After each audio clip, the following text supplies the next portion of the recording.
नमः शिवाय।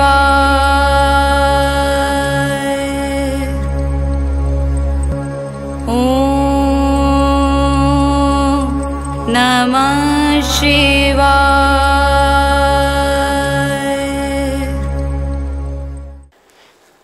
वक्रतुंड महाकाय सूर्यकोटि समप्रभ निर्विघ्नं कुरु मे देव सर्वकार्येषु सर्वदा। शिवहर शंकर नमामि शंकर शिवशंकर शंभो। हे गिरिजापति भवानी शंकर शिवशंकर शंभो। श्री गणेशाय नमः। गणपती स्तोत्र। प्रणम्य शिरसा देवं गौरीपुत्रं विनायकं भक्तावासं स्मरे नित्यं आयुक्कामार्थसिद्धये। प्रथमं वक्रतुण्डं च एकदन्तं द्वितीयकं तृतीयं कृष्णपिङ्गाक्षं गजवक्त्रं चतुर्थकं लम्बोदरं पञ्चमं च षष्ठं विकटमेव च सप्तमं विघ्नराजेन्द्रं धूम्रवर्णं तथाष्टमं नवमं भालचन्द्रं च दशमं तु विनायकम् एकादशं गणपतिं द्वादशं तु गजाननं द्वादशैतानि नामानि त्रिसन्ध्यं यः पठेन्नरः न च विघ्नभयन्तस्य सर्वसिद्धिकरं प्रभो। विद्यार्थी लभते विद्यां धनार्थी लभते धनं पुत्रार्थी लभते पुत्रान् मोक्षार्थी लभते गतिं। जपेत् गणपतिस्तोत्रं षड्भिर्मासै फलं लभेत् संवत्सरेण सिद्धिं च लभते नात्र संशयः। इति श्री गणपति स्तोत्रम्।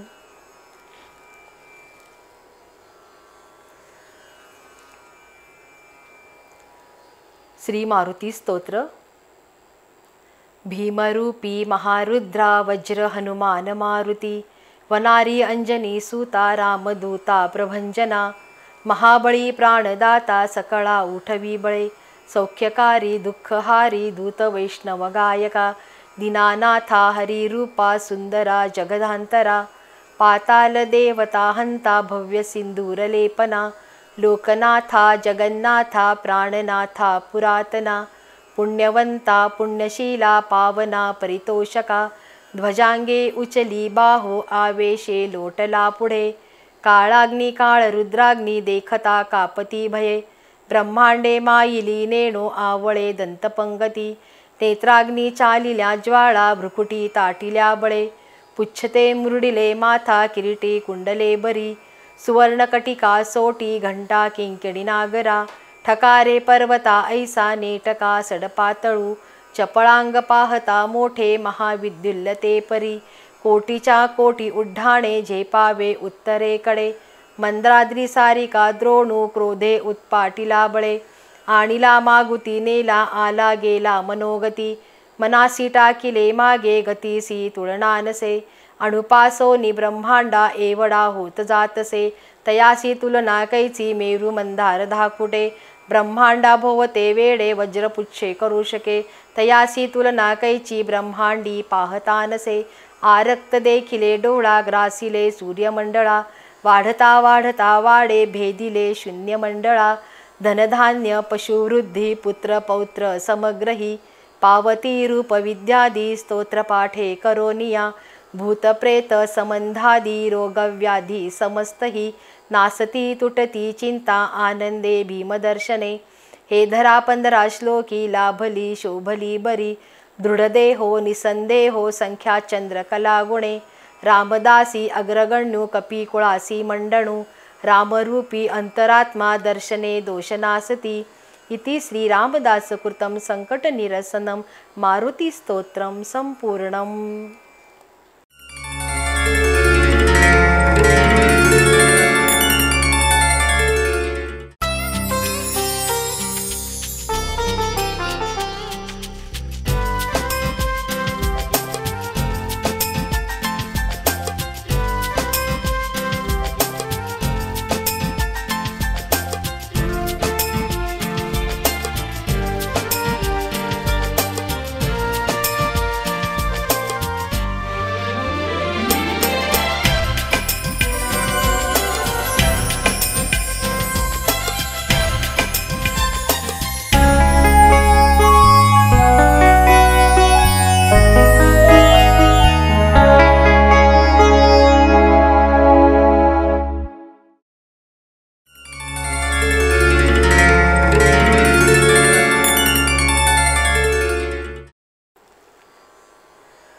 श्री शिवमहिम्न स्तोत्र।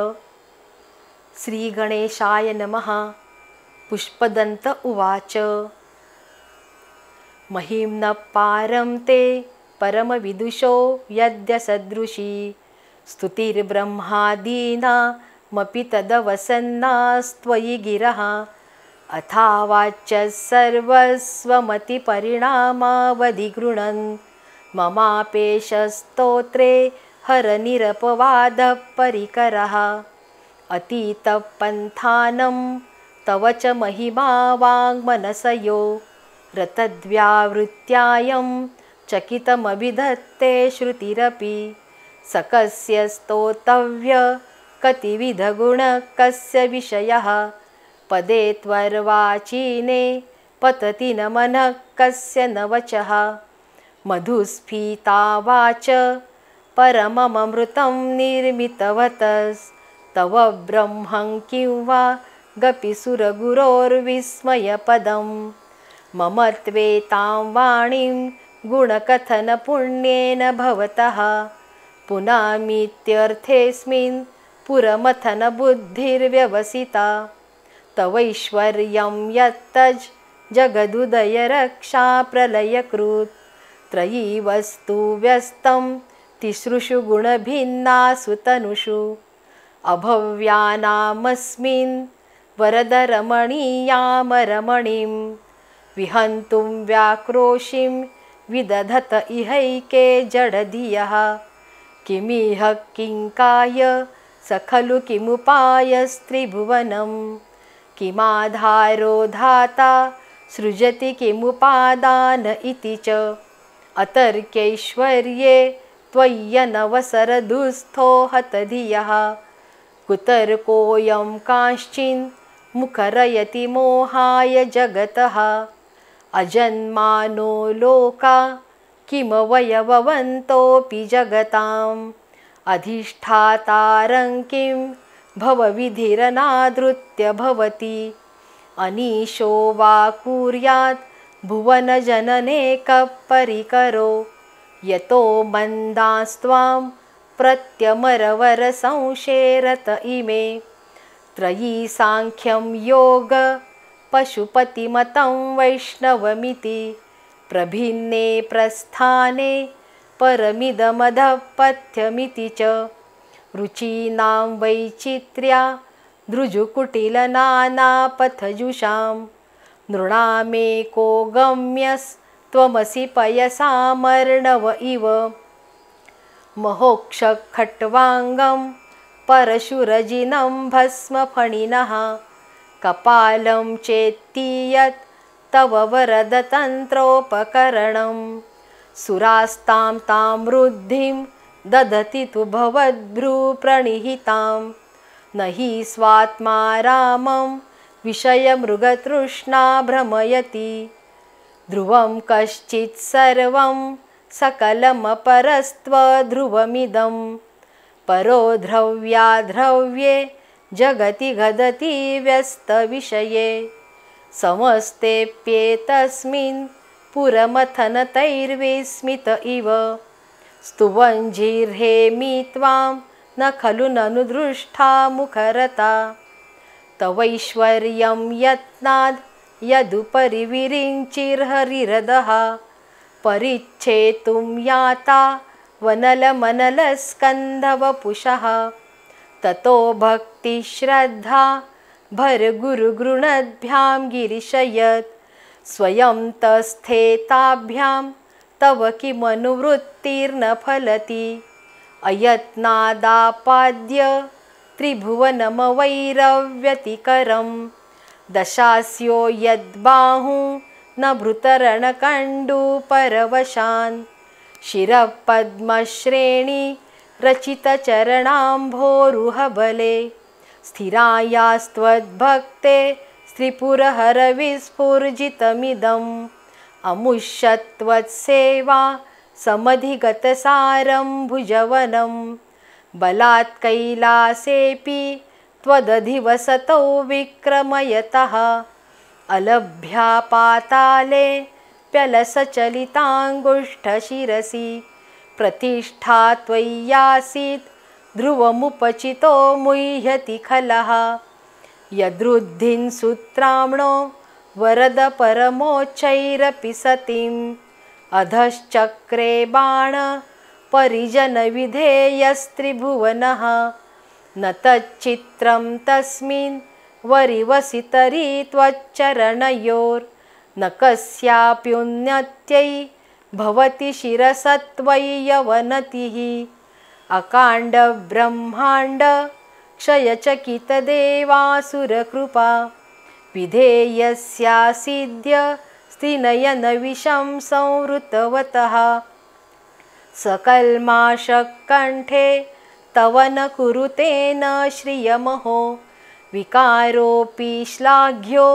भुवनभयभङ्गव्यसनिनः असिद्धार्था नैव क्वचिदपि सदेवासुरनरे निवर्तन्ते नित्यं जगति जयिनो यस्य विशिखाः सपश्यन्निशत्वा मितरसुरसाधारणमभूत् स्मरस्मर्तव्यात्मा न हि वशिशुपथ्यः परिभवः महीपादाघातात् व्रजति सहसा संशयपदं पदं विष्णोर्भ्राम्यत् भुजपरिघरुग्णग्रहगणं मुहूर्द्यौ स्थैया तनिभृतजटाताडिततटा जगद्रक्षायै त्वं नटसि ननु वामैव विभूता वियद्व्यापीतारा गणगुणितफेनोद्गमरुचि प्रवाहो वाराम्य पृषतलघुदृष्टः शिरसि ते जगद्वीपाकारं जलधिवलयं तेन कृतमित्यनेनैवोन्नेयं धृतमहिमदिव्यं तव वपुः रथक्षोणीयन्ता शतधृतिरगेन्द्रो धनुरथो रथाङ्गे चन्द्रार्कौ रथचरणपाणिशर इति दिधक्षोस्ते कोऽयं त्रिपुरतृणमाडम्बरविधिर्विधेयै क्रीडन्त्यो न खलु परतन्त्रा प्रभुधियः हरिस्ते साहस्रं कमलबलिमाधाय पदयोर्यदेको नेतस्मिन् निजमुदहरन्नेत्रकमलं गतो भक्त्युद्रेक परिणतिमसौ चक्रवपुषा त्रयाणां रक्षायै त्रिपुरहर जागर्ति जगतां क्रतो सुप्ते जाग्रत् त्वमसि फलयोगे क्रतुमतां क्व कर्म प्रध्वस्थं फलति पुरुषाराधनमृते अतस्त्वां सम्प्रेक्ष क्रतुषु फलदान प्रतिभुवं श्रुतौ श्रद्धां बद्ध्वा दृढपरिकरः कर्मसु जनः क्रियादक्षो दक्ष क्रतुपतिरधीशस्तनुभृतां ऋषीणामार्त्विज्यं शरणदसदस्यासुरगणाः क्रतुभ्रेशस्त्वत्त क्रतुफलविधानव्यसनिनो ध्रुवं कर्तुश्रद्धा विधुरमभिचाराय हि मखाः प्रजानाथं नाथ प्रसभमभिकं स्वां दुहितरं गतं रोहिद्भूतां रिरमयिषु मृष्यस्य वपुषा धनुष्पाणेर्यातं दिवमपि सपत्राकृतममुं त्रसन्तन्तेऽद्यापि त्यजति न मृगव्याधरभसः स्वलावण्याशंसा धृतधनुषमह्नाय तृणवत् पुरप्लुष्टं दृष्ट्वा पुरमथनपुष्पायुधमपि यदि स्त्रैणं देवी यमनिरतदेहार्धघटनात् अवैति त्वामद्धा बत वरदमुग्धा युवतयः श्मशानेष्वा क्रीडा स्मरहर पिशाच्चा सहचरा चिताभस्मालेपः स्त्रगपिनृकरोटी परिकरः अमङ्गल्यं शीलं तव भवतु नामैवमखिलं तथापि स्मर्तॄणां वरद परमं मङ्गलमसि मनः प्रत्यक्षित्ते सविदमवधायात्तमरुतः प्रवृष्यद्रोमाण प्रमदसलिलोत्सङ्गितदृशः यदा लोक्याह्लादं हृद इव निमज्जामृतमये दधत्यन्तस्तत्त्वं किमपि यमिनस्तत् किल भवान् त्वमर्कस्त्वं सोमस्त्वमसि पवनस्त्वं हुतवः त्वमापस्त्वं व्योम त्वमुधरणिरात्मा त्वमिति च परिच्छिन्नामेवं त्वयि परिणता बिभ्रतु गिरं न विद्मस्तत्तत्त्वं वयमिह तु यत्त्वं न भवसि नमो नेधिष्ठाय प्रियदवदविष्ठाय च नमो नमक्षोधिष्ठाय स्मरहरमहिष्ठाय च नमः नमो वर्षिष्ठाय त्रिनयनयविष्ठाय च नमो नमः सर्वस्मै ते तदिदमिति शर्वाय च नमः बहलरजसे विश्वोत्पत्तौ भवाय नमो नमः प्रबलतमसे तत्संहारे हराय नमो नमः जनसुखकृते सत्वोद्रिक्तौ मृडाय नमो नमः प्रमहसि पदे निस्त्रैगुण्यै शिवाय नमो नमः कृशपरिणतिचेत क्लेशवश्यं क्वचेदं क्वच तव गुणसीमो लङ्घिनी शश्वदृद्धि इति चकितममन्दीकृत्य मां भक्तिराधात् वरदचरणयोस्ते वाक्यपुष्पोपहारम् असितगिरिसमं स्यात् कज्जलं सिन्धुपात्रे सुरतरुवरशाखा लेखनी पत्रमूर्वी लिखति यदि गृहीत्वा शारदा सर्वकालं तदपि तव गुणानामीशपारन्न याति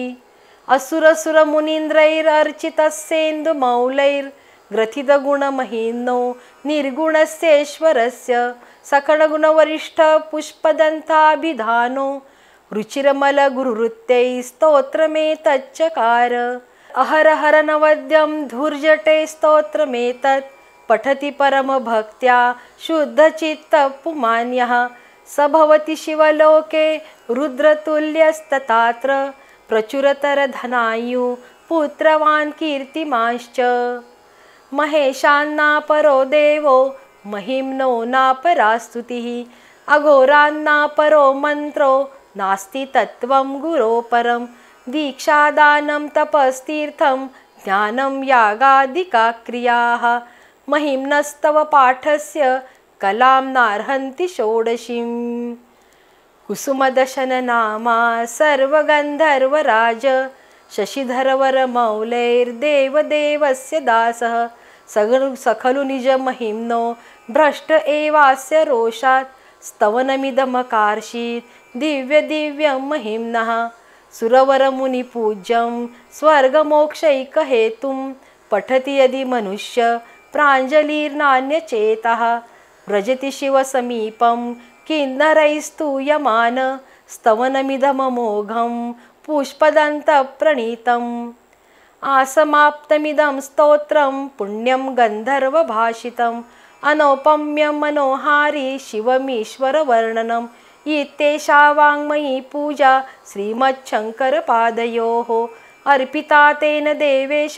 प्रियतां मे सदाशिवः तव तत्त्वं न जानामि कीदृशोऽसि महेश्वर यादृशोऽसि महादेव तादृशाय नमो नमः एककालं द्विकालं वा त्रिकालं यः पठेन्नरः सर्वपापविनिर्मुक्त शिवलोके महीयते श्रीपुष्पदन्तमुखपङ्कजनिर्गतेन स्तोत्रेण किल्बिषहरेण हरप्रियेण कण्ठस्थितेन पठितेन समाहितेन सुप्रीणितो भवति भूतपतिर्महेशः इति शिवमहिम्न स्तोत्रम्। ॐ नमः शिवाय। ॐ नमः शिवाय।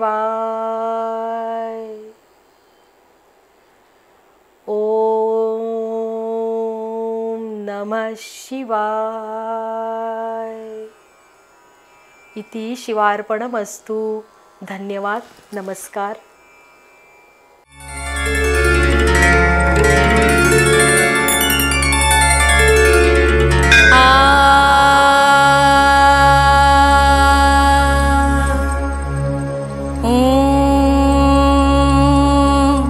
नमः शिवाय।